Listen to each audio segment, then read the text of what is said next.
ಇತಿಹಾಸ ಪ್ರಸಿದ್ಧ ಶಿರೂರು ಪರ್ಯಾಯಕ್ಕೆ ಕ್ಷಣಗಳನ್ನೇ ಆರಂಭವಾಗಿದೆ. ಕೃಷ್ಣನ ನಾಡು ಉಡುಪಿ ಮಧುವಣಗಿತ್ತಿಯಂತೆ ಶೃಂಗಾರಗೊಳ್ತಾ ಇದೆ. ಅನ್ನ ಬ್ರಹ್ಮನ ನಾಡಿನ ದಾಸೋಹಕ್ಕೆ ಹಸಿರು ಹೊರೆ ಕಾಣಿಕೆಯ ಮಹಾಪೂರವೇ ಹರಿದು ಬರ್ತಾ ಇದೆ. ಈ ಬಾರಿ ಅತ್ಯಂತ ಕಿರಿಯ ಯತಿ ಪರ್ಯಾಯ ಪೀಠದ ಆರೋಹಣ ಮಾಡಲಿದ್ದಾರೆ. ಈ ಅದ್ಭುತ ಕ್ಷಣಕ್ಕೆ ಲಕ್ಷಾಂತರ ಭಕ್ತರು ಸಾಕ್ಷಿಯಾಗಲಿದ್ದಾರೆ. ಈ ಕುರಿತು ಒಂದು ಕಂಪ್ಲೀಟ್ ರಿಪೋರ್ಟ್ ಇಲ್ಲಿದೆ ನೋಡಿ.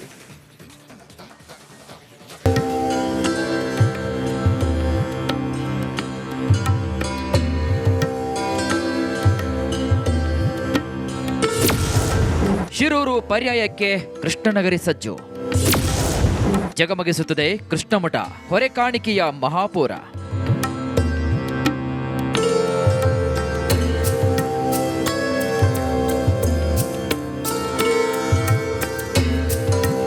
ಕೃಷ್ಣನಗರಿ ಫುಲ್ ಜಗಮಗಿಸ್ತಾ ಇದೆ. ಎಲ್ಲೆಡೆ ಕಲರ್ ದೀಪಗಳು ಜನರ ಕೈ ಬೀಸಿ ಕರಿತಾ ಇದೆ. ಕೃಷ್ಣಮಠ ಅಲಂಕಾರಗೊಂಡು ಎಲ್ಲರನ್ನೂ ಕೂಡ ಸ್ವಾಗತಿಸ್ತಾ ಇದೆ. ಹೊರೆ ಕಾಣಿಕೆಯ ಮಹಾಪೂರವೇ ಹರಿದು ಬಂದಿದೆ.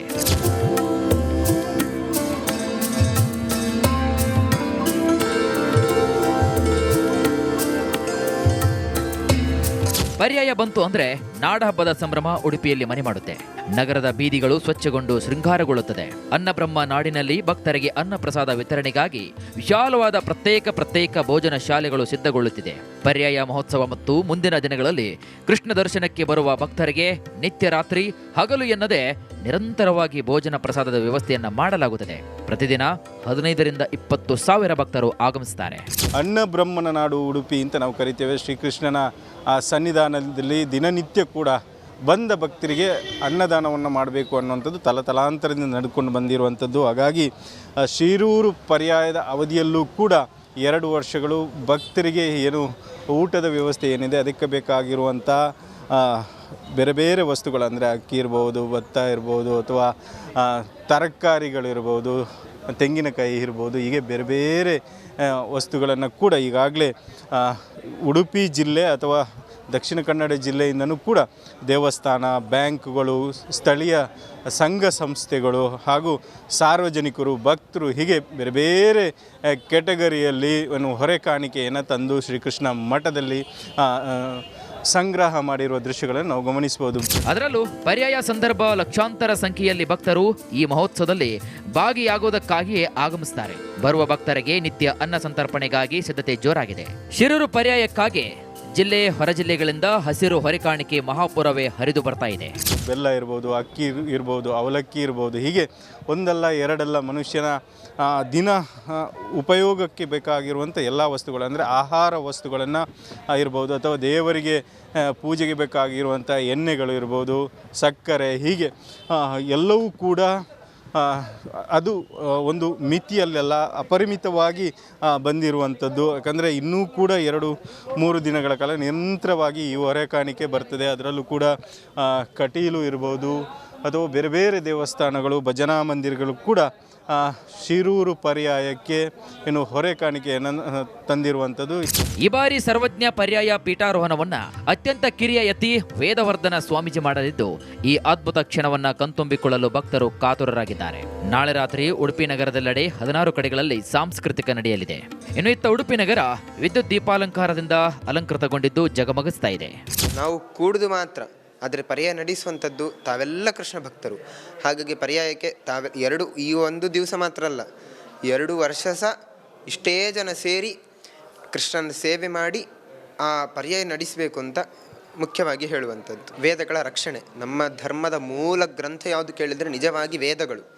ಆ ವೇದಗಳ ಅರ್ಥನೇ ಗೊತ್ತಾಗೋದಿಲ್ಲ ಅಂತ ಮಹಾಭಾರತ, ಭಗವದ್ಗೀತೆ ಇದೆಲ್ಲ ಬಂದದ್ದು. ಹಾಗಾಗಿ ಮುಖ್ಯವಾದಂತಹ ವೇದವನ್ನು ಉಳಿಸಬೇಕು ಅಂತ, ಅದಕ್ಕೋಸ್ಕರ ಪಂಡಿತರಿಗೆ ಪ್ರೋತ್ಸಾಹ, ಇನ್ನಷ್ಟು ಕಲೀರಿ ಅಂತ.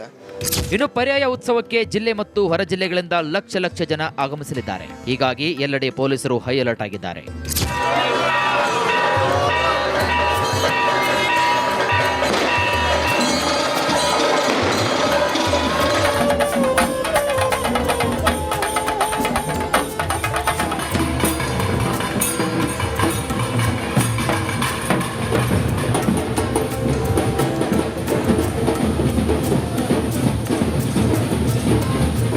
ಒಟ್ನಲ್ಲಿ ಪರ್ಯಾಯ ಸಂಭ್ರಮಕ್ಕೆ ಇನ್ನು 1 ದಿನಗಳು ಮಾತ್ರ ಬಾಕಿ ಇದೆ. ಪರ್ಯಾಯಕ್ಕೆ ಕೃಷ್ಣನಾಡು ಸಂಪೂರ್ಣ ಸಜ್ಜುಗೊಂಡಿದೆ.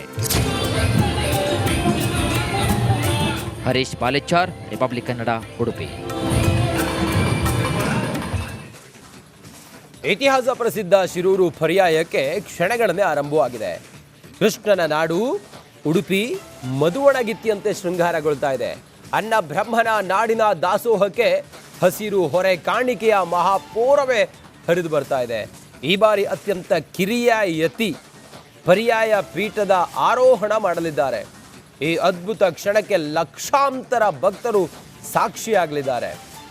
ಈ ಕುರಿತು ಒಂದು ಕಂಪ್ಲೀಟ್ ರಿಪೋರ್ಟ್ ಇಲ್ಲಿದೆ ನೋಡಿ.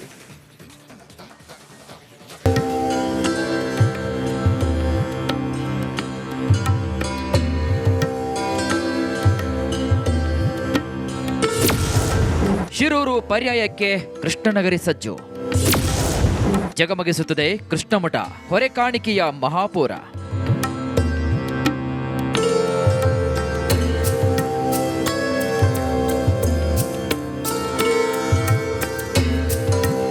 ಕೃಷ್ಣನಗರಿ ಫುಲ್ ಜಗಮಗಿಸ್ತಾ ಇದೆ. ಎಲ್ಲೆಡೆ ಕಲರ್ ದೀಪಗಳು ಜನರ ಕೈ ಬೀಸಿ ಕರಿತಾ ಇದೆ. ಕೃಷ್ಣಮಠ ಅಲಂಕಾರಗೊಂಡು ಎಲ್ಲರನ್ನೂ ಕೂಡ ಸ್ವಾಗತಿಸ್ತಾ ಇದೆ. ಹೊರೆ ಕಾಣಿಕೆಯ ಮಹಾಪೂರವೇ ಹರಿದು ಬಂದಿದೆ.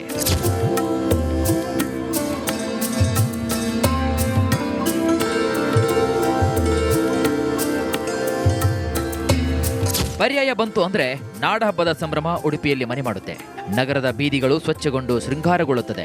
ಅನ್ನಬ್ರಹ್ಮ ನಾಡಿನಲ್ಲಿ ಭಕ್ತರಿಗೆ ಅನ್ನ ಪ್ರಸಾದ ವಿತರಣೆಗಾಗಿ ವಿಶಾಲವಾದ ಪ್ರತ್ಯೇಕ ಭೋಜನ ಶಾಲೆಗಳು ಸಿದ್ಧಗೊಳ್ಳುತ್ತಿದೆ. ಪರ್ಯಾಯ ಮಹೋತ್ಸವ ಮತ್ತು ಮುಂದಿನ ದಿನಗಳಲ್ಲಿ ಕೃಷ್ಣ ದರ್ಶನಕ್ಕೆ ಬರುವ ಭಕ್ತರಿಗೆ ನಿತ್ಯ ರಾತ್ರಿ ಹಗಲು ಎನ್ನದೆ ನಿರಂತರವಾಗಿ ಭೋಜನ ಪ್ರಸಾದದ ವ್ಯವಸ್ಥೆಯನ್ನ ಮಾಡಲಾಗುತ್ತದೆ. ಪ್ರತಿದಿನ 15 ರಿಂದ 20 ಸಾವಿರ ಭಕ್ತರು ಆಗಮಿಸುತ್ತಾರೆ. ಅನ್ನ ಬ್ರಹ್ಮನ ನಾಡು ಉಡುಪಿ ಅಂತ ನಾವು ಕರಿತೇವೆ. ಶ್ರೀಕೃಷ್ಣನ ಆ ಸನ್ನಿಧಾನದಲ್ಲಿ ದಿನನಿತ್ಯ ಕೂಡ ಬಂದ ಭಕ್ತರಿಗೆ ಅನ್ನದಾನವನ್ನು ಮಾಡಬೇಕು ಅನ್ನುವಂಥದ್ದು ತಲಾಂತರದಿಂದ ನಡ್ಕೊಂಡು ಬಂದಿರುವಂಥದ್ದು. ಹಾಗಾಗಿ ಶಿರೂರು ಪರ್ಯಾಯದ ಅವಧಿಯಲ್ಲೂ ಕೂಡ 2 ವರ್ಷಗಳು ಭಕ್ತರಿಗೆ ಏನು ಊಟದ ವ್ಯವಸ್ಥೆ ಏನಿದೆ ಅದಕ್ಕೆ ಬೇಕಾಗಿರುವಂಥ ಬೇರೆ ಬೇರೆ ವಸ್ತುಗಳು, ಅಂದರೆ ಅಕ್ಕಿ ಇರ್ಬೋದು, ಭತ್ತ ಇರ್ಬೋದು, ಅಥವಾ ತರಕಾರಿಗಳಿರ್ಬೋದು, ತೆಂಗಿನಕಾಯಿ ಇರ್ಬೋದು, ಹೀಗೆ ಬೇರೆ ಬೇರೆ ವಸ್ತುಗಳನ್ನು ಕೂಡ ಈಗಾಗಲೇ ಉಡುಪಿ ಜಿಲ್ಲೆ ಅಥವಾ ದಕ್ಷಿಣ ಕನ್ನಡ ಜಿಲ್ಲೆಯಿಂದನೂ ಕೂಡ ದೇವಸ್ಥಾನ, ಬ್ಯಾಂಕ್ಗಳು, ಸ್ಥಳೀಯ ಸಂಘ ಸಂಸ್ಥೆಗಳು ಹಾಗೂ ಸಾರ್ವಜನಿಕರು, ಭಕ್ತರು, ಹೀಗೆ ಬೇರೆ ಬೇರೆ ಕೆಟಗರಿಯಲ್ಲಿ ಹೊರೆ ಕಾಣಿಕೆಯನ್ನು ತಂದು ಶ್ರೀಕೃಷ್ಣ ಮಠದಲ್ಲಿ ಸಂಗ್ರಹ ಮಾಡಿರುವ ದೃಶ್ಯಗಳನ್ನು ನಾವು ಗಮನಿಸಬಹುದು. ಅದರಲ್ಲೂ ಪರ್ಯಾಯ ಸಂದರ್ಭ ಲಕ್ಷಾಂತರ ಸಂಖ್ಯೆಯಲ್ಲಿ ಭಕ್ತರು ಈ ಮಹೋತ್ಸವದಲ್ಲಿ ಭಾಗಿಯಾಗುವುದಕ್ಕಾಗಿಯೇ ಆಗಮಿಸುತ್ತಾರೆ. ಬರುವ ಭಕ್ತರಿಗೆ ನಿತ್ಯ ಅನ್ನ ಸಂತರ್ಪಣೆಗಾಗಿ ಸಿದ್ಧತೆ ಜೋರಾಗಿದೆ. ಶಿರೂರು ಪರ್ಯಾಯಕ್ಕಾಗಿ ಜಿಲ್ಲೆ ಹೊರ ಜಿಲ್ಲೆಗಳಿಂದ ಹಸಿರು ಹೊರೆ ಕಾಣಿಕೆ ಮಹಾಪೂರವೇ ಹರಿದು ಬರ್ತಾ ಇದೆ. ಬೆಲ್ಲ ಇರ್ಬೋದು, ಅಕ್ಕಿ ಇರ್ಬೋದು, ಅವಲಕ್ಕಿ ಇರ್ಬೋದು, ಹೀಗೆ ಒಂದಲ್ಲ ಎರಡಲ್ಲ ಮನುಷ್ಯನ ದಿನ ಉಪಯೋಗಕ್ಕೆ ಬೇಕಾಗಿರುವಂಥ ಎಲ್ಲ ವಸ್ತುಗಳು, ಅಂದರೆ ಆಹಾರ ವಸ್ತುಗಳನ್ನು ಇರ್ಬೋದು, ಅಥವಾ ದೇವರಿಗೆ ಪೂಜೆಗೆ ಬೇಕಾಗಿರುವಂಥ ಎಣ್ಣೆಗಳು ಇರ್ಬೋದು, ಸಕ್ಕರೆ, ಹೀಗೆ ಎಲ್ಲವೂ ಕೂಡ ಅದು ಒಂದು ಮಿತಿಯಲ್ಲೆಲ್ಲ ಅಪರಿಮಿತವಾಗಿ ಬಂದಿರುವಂಥದ್ದು. ಯಾಕಂದರೆ ಇನ್ನೂ ಕೂಡ 2-3 ದಿನಗಳ ಕಾಲ ನಿರಂತರವಾಗಿ ಈ ಹೊರೆ ಕಾಣಿಕೆ ಬರ್ತದೆ. ಅದರಲ್ಲೂ ಕೂಡ ಕಟೀಲು ಇರ್ಬೋದು ಅಥವಾ ಬೇರೆ ಬೇರೆ ದೇವಸ್ಥಾನಗಳು, ಭಜನಾ ಮಂದಿರಗಳು ಕೂಡ ಶಿರೂರು ಪರ್ಯಾಯಕ್ಕೆ ಏನು ಹೊರೆ ಕಾಣಿಕೆಯನ್ನು ತಂದಿರುವಂಥದ್ದು. ಈ ಬಾರಿ ಸರ್ವಜ್ಞ ಪರ್ಯಾಯ ಪೀಠಾರೋಹಣವನ್ನ ಅತ್ಯಂತ ಕಿರಿಯ ಯತಿ ವೇದವರ್ಧನ ಸ್ವಾಮೀಜಿ ಮಾಡಲಿದ್ದು, ಈ ಅದ್ಭುತ ಕ್ಷಣವನ್ನ ಕಣ್ತುಂಬಿಕೊಳ್ಳಲು ಭಕ್ತರು ಕಾತುರರಾಗಿದ್ದಾರೆ.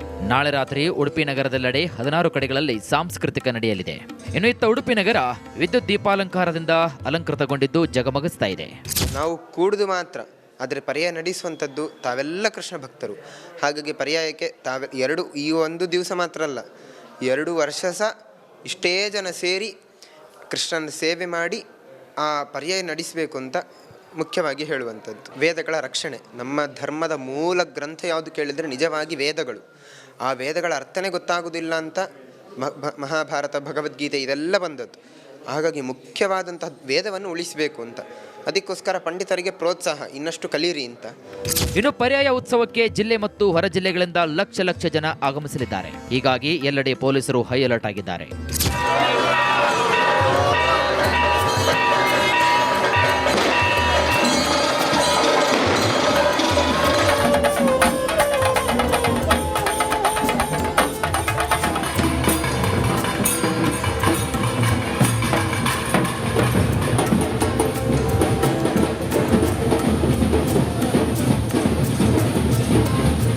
ಒಟ್ನಲ್ಲಿ ಪರ್ಯಾಯ ಸಂಭ್ರಮಕ್ಕೆ ಇನ್ನು 1 ದಿನಗಳು ಮಾತ್ರ ಬಾಕಿ ಇದೆ. ಪರ್ಯಾಯಕ್ಕೆ ಕೃಷ್ಣನಾಡು ಸಂಪೂರ್ಣ ಸಜ್ಜುಗೊಂಡಿದೆ. ಹರೀಶ್ ಪಾಲೆಚ್ಚಾರ್, ರಿಪಬ್ಲಿಕ್ ಕನ್ನಡ, ಉಡುಪಿ.